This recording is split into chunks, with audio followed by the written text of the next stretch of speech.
따라합시다. 우리 교회는 사도행전적 교회를 이루어가는 신앙 공동체입니다. 늘 성령 충만해서 증인된 삶을 살아가시는 우리 모든 성도 되어지기를 주님의 이름으로 소망하며 축원합니다. 귀한 찬양 감사합니다. 우리 한번 인사할까요? 승리합시다. 주님이 함께 하십니다. 승리하시기를 주님의 이름으로 축복합니다. 지난주에 끝난 주말 드라마가 하나 있습니다. 보면서 먹먹해지고 또 한참이나 눈물을 찍어냈던 드라마입니다. 여러분도 보셨을 것 같아요. 우리들의 블루스라는 드라마예요. 진행 방식은 기본적으로 한 사람에 대한 인물에 대해서 한 2회 정도씩 그렇게 집중적으로 이야기를 풀어가는 내용이 이 드라마의 형식입니다.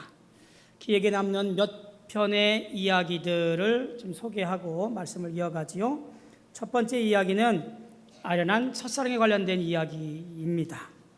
제주도 출신이면서 서울로 유학 간 어려서부터 인기 많았던 친구인 한수, 그런 한수를 사랑했던 은희의 이야기입니다. 중년이 되어서 만나게 되었는데 여러 가지 문제들이 이제 그 사이에 끼어 있지요. 풋풋했던 첫사랑은 온데간데 없고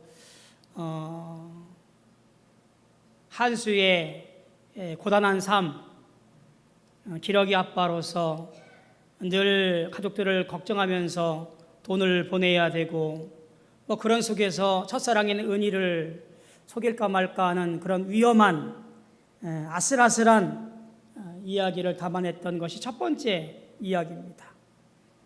세 번째 이야기는 순대국밥집 주인인 인권이 그리고 절친이었다고 하는 그런데 맨날 싸우는 얼음장수인 인권이 이야기, 호식의 이야기입니다. 이 두 남자들에게는 부인은 없고 자식들만 키우고 있지요. 그 자식들은 영주와 현이 관련되어서 이야기가 나옵니다.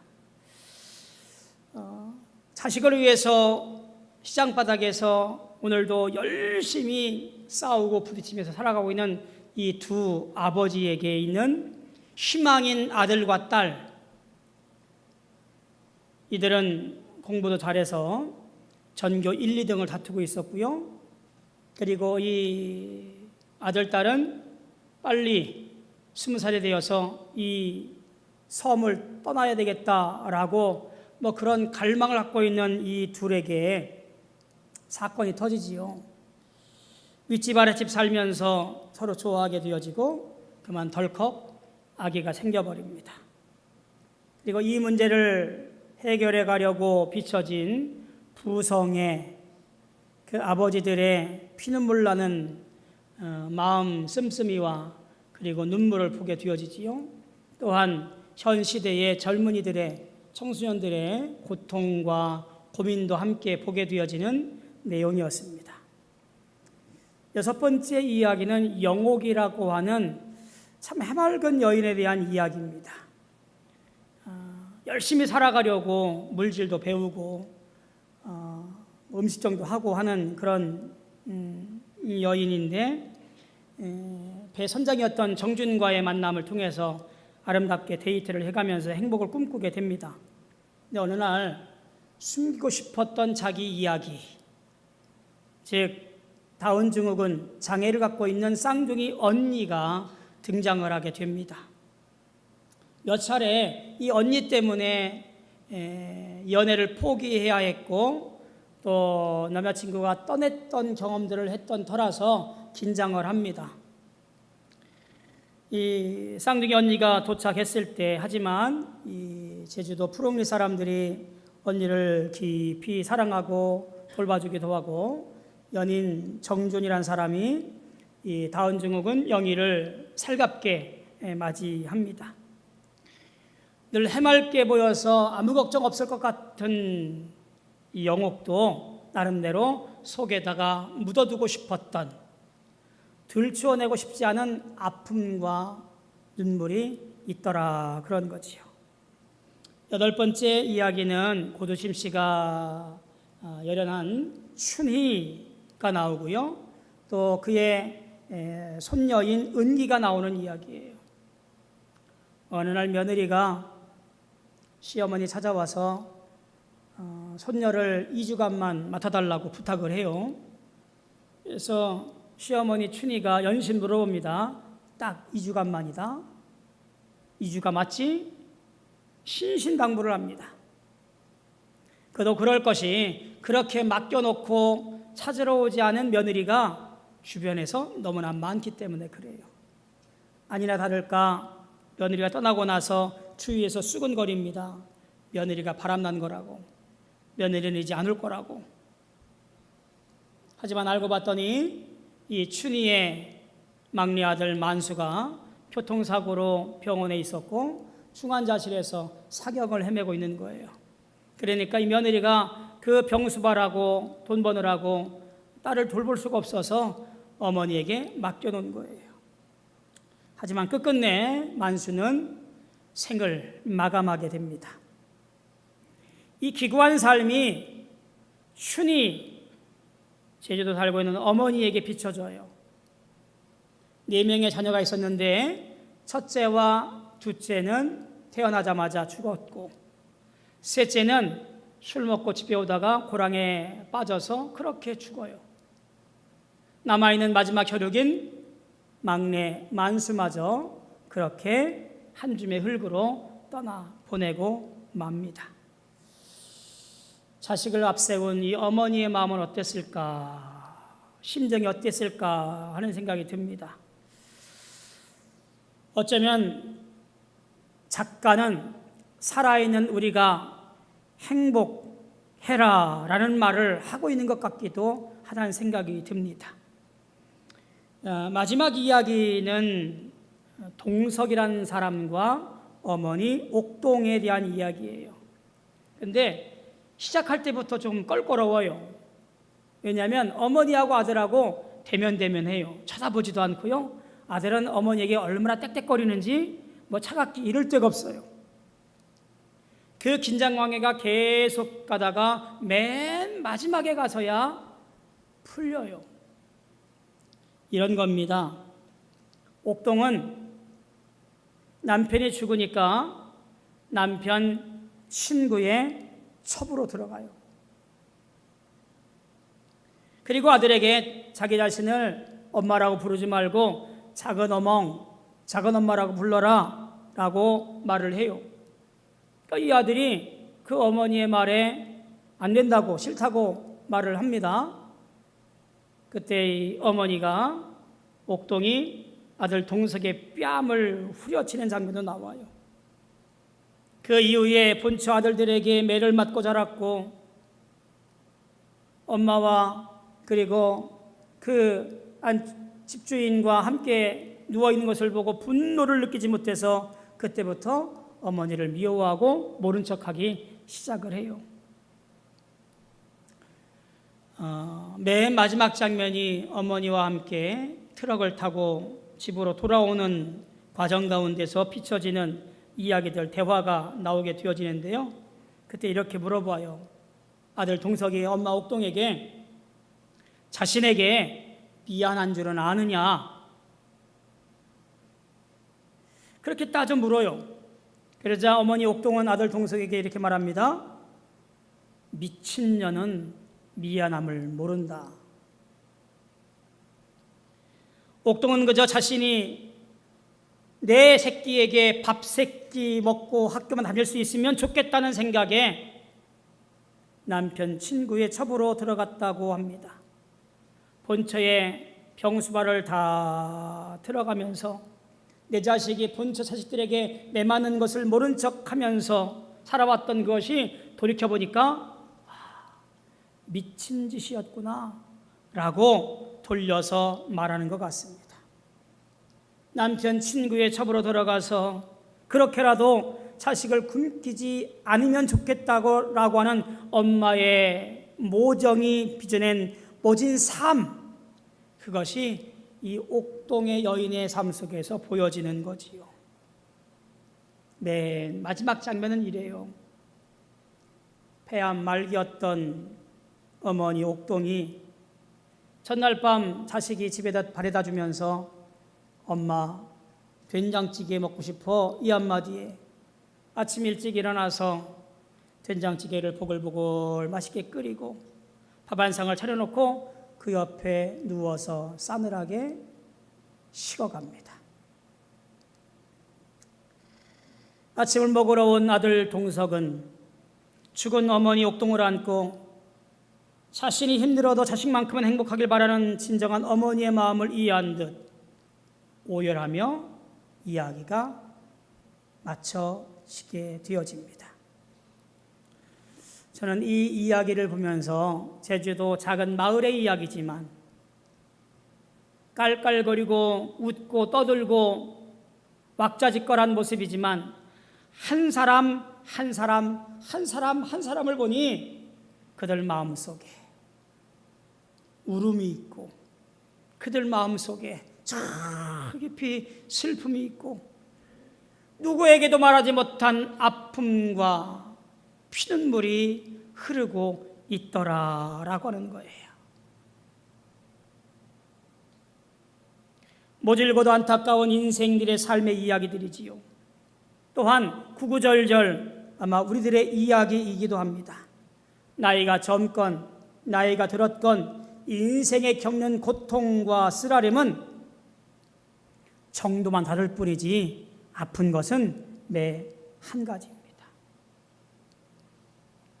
왜 하필 나에게 이런 일이 일어날까? 지난주에 우리가 이렇게 물어보았잖아요. 왜 하필 나에게 이런 일이 일어납니까? 말씀을 들고 또 한 주간 살아왔지만 그 한 주간에도 왜 나에게 이런 일이 일어날까?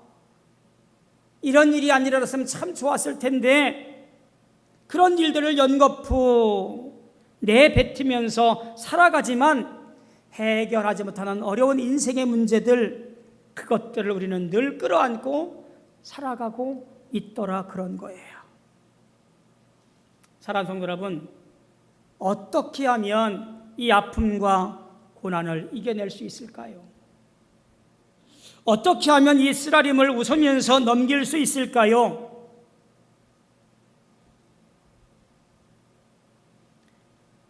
하루가 멀다 하고 다가오는 바람과 물결, 그 물결을 보면서 제자들이 외쳤던 것처럼 8장 24절에 보니까 주여 주여 우리가 죽겠나이다. 어쩌면 이게 우리의 인생이지 않겠습니까? 어쩌면 이것이 우리가 살아가고 있는 우리 인생의 단편이지 않을까요? 이 아픔과 고뇌와 죽음의 자리에서 어떻게 해야 이 큰 일들을 이겨낼 수 있을까? 저는 오늘 말씀을 보면서 그 문제의 실마리를 한 가닥 풀어가려고 합니다. 예수님과 그 일행들이 갈릴리 맞은편 거라사 사람들 땅에 이르게 되어집니다. 유대인 땅이 아니라 이방인의 땅입니다. 이곳에서 귀신을 내쫓는 기적을 행하게 되어지는데 앞선 4장 31절부터 37절까지의 내용과 비슷하게 예수님을 매우 상세하게 그려내고 있고요. 귀신을 쫓기게 되어지는 귀신 들린 자에 대한 상세한 이야기도 잘 정리되어지고 있습니다. 그리고 이 문제, 귀신 들린 문제가 결국에는 해결되어짐을 보게 되어져요. 이 문제가 해결되어지는 가장 중요한 근거, 실마리가 뭘까요? 이렇게 말하지요. 27절 중간쯤에 보니까 예수를 만나니 라고 하는 이 말이에요. 여러분, 이 짧은 말 한마디가 우리의 고난과 고뇌와 슬픔과 아픔과 고통을 해결할 수 있는 가장 중요하면서도 가장 기본적인 것이 예수를 만나야 해결되어지는 것을 우리는 분명히 알아야 돼요. 귀신 들린 자에 대한 설명을 이렇게 말합니다. 그 사람은 오래 옷을 입지 아니하며 집에 거하지도 아니하고 무덤 사이에 거하는지라. 그러니까 옷을 입지 않고 집에 거하지도 않았다라는 이야기는 무슨 얘기인가요? 인간성의 상실을 말하는 거지요. 사람같이 살지 않고 짐승같이 살고 있는 것을 말하는 거지요. 그것이 이 귀신 들린 자의 모습이에요. 늘 고통에 시달리다 보니 인간성은 상실하고 꿈과 희망과 미래에 대한 것들은 전혀 없이 그저 그날 눈앞에 있는 것들만 바라보고 살아가는 짐승과 같은 존재, 그게 귀신 들린 자예요. 어디서 살아가냐면 무덤 사이에서 산다, 거한다 그래요. 무덤이라고 하는 것은 당시 유대인들에게 있어서는 아주 부정적인 자리예요. 멀리하는 곳이고요, 있어도 돌아가는 곳이에요. 옷도 입지 아니하고 집에도 거하지 아니하고 부정적인 곳에 앉아 있고, 뭐지요? 인간이 처할 수 있는 가장 절망적인 상태, 그게 바로 이 거라사의 귀신 들린 사람입니다. 더욱이 이 사람은 사람들의 통제 밖에 있었던 모양입니다. 사람들이 불쌍히 여겨서 그런지 그를 통제하기 위해서 여기 뭘 채워놓았냐면 쇠사슬과 고랑에 매여 있었다라 그래요. 안 그러면 여기저기 쏘다니다가 잘못된 일을 당할 수 있으니까 그나마 그를 도와줄 수 있는 것, 쇠사랑과 고랑에 매여서 한 곳에 있도록 하는 것이 그를 도와주는 것이었습니다. 그것도 여의치 않아서 귀신이 그것을 끊어버리고 광야로 내어 몰고 가는 것을 여러 차례 보게 되어져요. 참 기가 막힌 인생이지요. 참 어쩔 수 없는 인생이지요. 그런데 이 인생의 모습이 누구의 모습이냐? 바로 오늘 고난과 고통과 해결하지 못하고 눈물 흘리며 살고 있는 우리의 모습과 똑같다라고 하는 이야기예요. 그러면서 오늘 말씀을 좀 잘 살펴보실 필요가 있습니다. 구성적으로 이야기를 해갈 때는 이렇습니다. 선은 이렇고 후는 이러니 결말은 이렇다. 이게 가장 기본적인 주술이지요. 귀신 들린 사람이 먼저 귀신 들려 있는 상태였고, 그 뒤에 예수님께서 당도했던 것이었고, 그리고 결과적으로 예수님께서 귀신을 쫓아냈다, 뭐 이래야 될 것 같은데 여기 보니까 그러지 않아요. 예수님께서 먼저 당도했고, 그리고 귀신 들린 사람을 먼저 만났을 때에 뒤에 보면 이미 예수께서 더러운 귀신을 명하사라고 되어 있어요. 그러니까 만나자마자 귀신아 나가라 라고 명하셨다고 한 얘기예요. 후와 선이 바뀐 거지요. 결과를 먼저 행하시고 그 이외에 설명을 하고 있는 것이 누가복음서, 특별히 오늘 말씀에 나와 있는 조금 특이한 형태의 구성이에요. 왜 그랬을까 하는 생각이 나와요. 누가는 왜 이렇게 구성을 해 놓았을까? 즉, 이 이야기에서는 무엇이 급하고 무엇이 중요한지를 부각시키기 위해서 누가복음서 기자인 누가는 의도적으로 그렇게 구성을 했다라고 보여지는 거예요. 문제를 해결해 주십시오. 네, 이런 아픔이 있습니다. 이런 인간적인 고뇌나 고통이 먼저가 아니라 가장 중요하고 가장 급한 것은 뭐였냐? 예수를 만나는 것. 그것이 가장 중요하고 가장 급한 것이기에 예수를 만나니라는 이 말을 맨 앞에 끄집어내어서 예수를 만남으로 말미암아 뒤에서 이어지는 사건의 해결과 실마리를 풀어가게 되어지는 구성이라고 하는 것을 보게 되어지는 거예요. 귀신이 이렇게 예수님을 칭송합니다. 나를 그냥 내버려 두십시오. 당신은 지극히 높으신 하나님의 아들이십니다. 귀신은 예수를 알아봤지요. 예수님도 물어봅니다. 내 이름이 뭐냐? 내 이름은 군대입니다. 거기에 보니까 레기온이라고 되어 있어요. 로마 군대의 여단 정도의 규모이지요. 꽤 큰 규모의 군대 규모입니다. 이것은 무슨 얘기냐면 우리가 이렇게 막강한 군사력과 막강한 힘을 가지고 있습니다.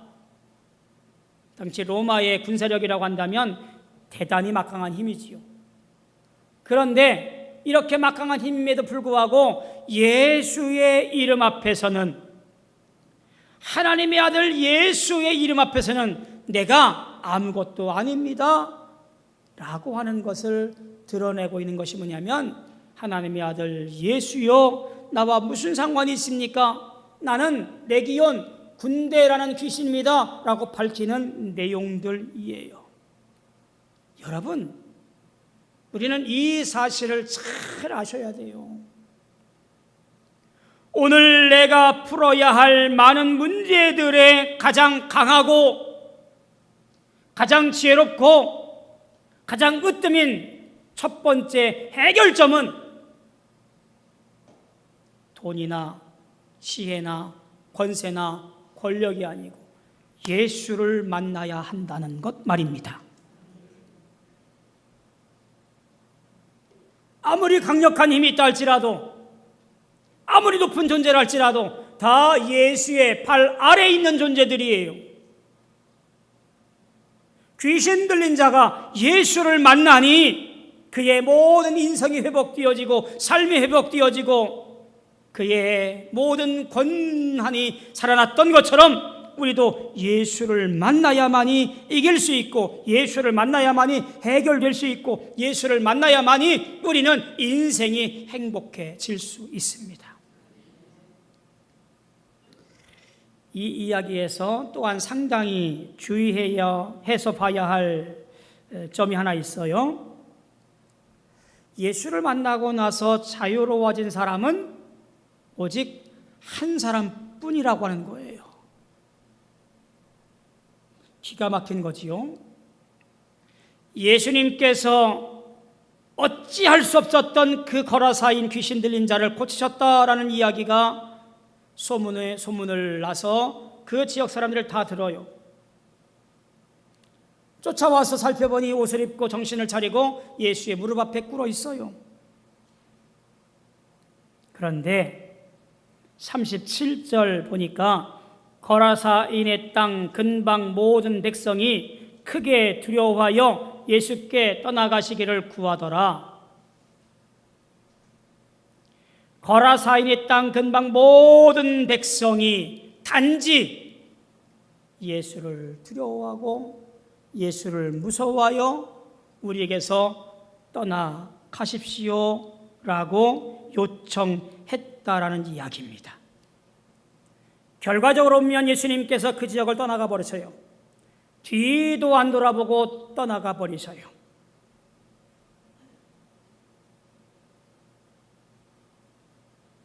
아마 그 거라사인의 땅 그 모든 근방도 우리가 알고 있었던 우리들의 블루스와 같은 인간 한 사람 한 사람 따져보면 다 아픔과 슬픔이 있었을 땅이었는데, 그 아픔들을 예수님 만나면 해결되어지고 예수님 만나면 행복해질 수 있었을 텐데, 그런 예수님을 그냥 보내버리고 여전히 궁핍하고 모질고 어려운 삶을 살게 되었음을 보게 되어집니다. 귀신 나간 사람이 주님께 간청하지요. 함께 떠나겠습니다. 예수께서 그를 돌려보내시면서 집으로 돌아가 하나님이 내게 어떻게 큰 일을 행하셨는가를 말하라 라는 사명을 주시는 것으로 오늘 말씀을 마감합니다. 이것은 무슨 얘기냐면 집이라고 하는 이 단어 오이코스라고 하는 것은요 그냥 한 가정을 말하는 것이 아니라 그 집에 있는 모든 식솔들, 그러니까 일반적인 가정 개념이 아니라 좀 폭넓은 가정 개념이에요. 그래서 그 집에서 일하는 사람들, 뭐 종이든 뭐 스미든 이 모든 사람들을 말하는 거예요. 이 오이코스는 회당으로 얘기되어지고 있고 나중에 교회로도 얘기됩니다. 이렇게 넓은 것을 말하는 거죠. 그들 앞에서 어떻게 하나님께서 일하셨는가라는 것을 보이도록 하는 사명을 받았다라고 하는 것을 보게 되어집니다. 잘 보면 문제거리는 귀신 들린 자에게만 있는 것이 아니에요. 거라사인의 땅 근방 모든 백성이 다 끙끙 앓고 있는 것들이에요. 혹시 내가 키우던 돼지를 저 몰살시켜서 재산상 손해를 보아서 삐졌을지는 모르겠습니다.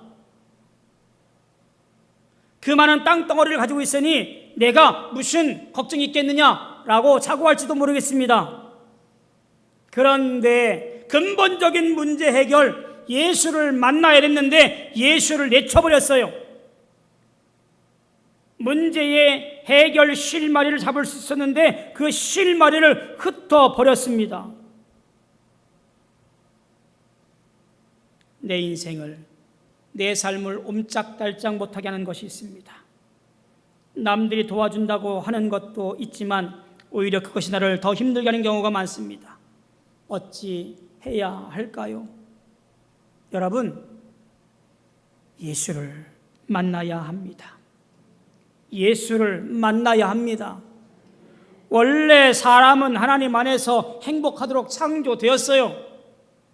하지만 사람이 하나님을 떠남으로 모든 고통이 시작되었습니다. 사람이 그 어떤 노력과 선행과 종교와 도덕 등을 통해서 하나님께 돌아가려고 하지만 다 헛수고 헛된 것들 뿐입니다. 그때 하나님께서 우리에게 구원의 길을 열어주셨어요. 그분이 누구예요? 예수 그리스도입니다. 그분이 우리의 구원자예요. 이 넓은 땅에서 어느 누구보다도 가장 먼저 예수를 만나서 매여있던 귀신으로부터 노임받고 집으로 돌아가 하나님께서 내게 어떻게 큰 일을 행하셨는가를 말하려고 하는 사명받은 사람처럼 우리도 내 중심에 예수를 만나 마지막 때에 사명 부여잡고 살아가는 기쁨과 평강의 소유자가 되어져야 합니다. 사랑하는 성도 여러분, 어디에 계십니까? 무엇을 바라보고 계십니까? 무엇을 추구하고 계십니까? 예수를 만나야 합니다. 거기에서부터 우리 인생의 실마리를 찾을 수 있습니다. 기도하겠습니다. 고마우신 아버지 하나님, 은혜를 감사합니다. 우리가 다 여러 가지 문제들과 어려움들을 안고 있지만 우리는 모든 것을 세상에서 그 해결점을 찾으려고 동분서주합니다. 돈에서, 권력에서, 권세에서. 그러나 그 모든 것들이 다 허망하게 사라지는 신기루 같은 것임을 알게 하여 주옵소서. 오직 예수를 만나야, 예수를 내 안에 모셔야 우리의 모든 문제와 고난과 고통이 사라짐을 마음속 깊이 알게 하여 주시옵소서. 예수님의 이름으로 간절히 소망하며 기도하옵나이다. 아멘.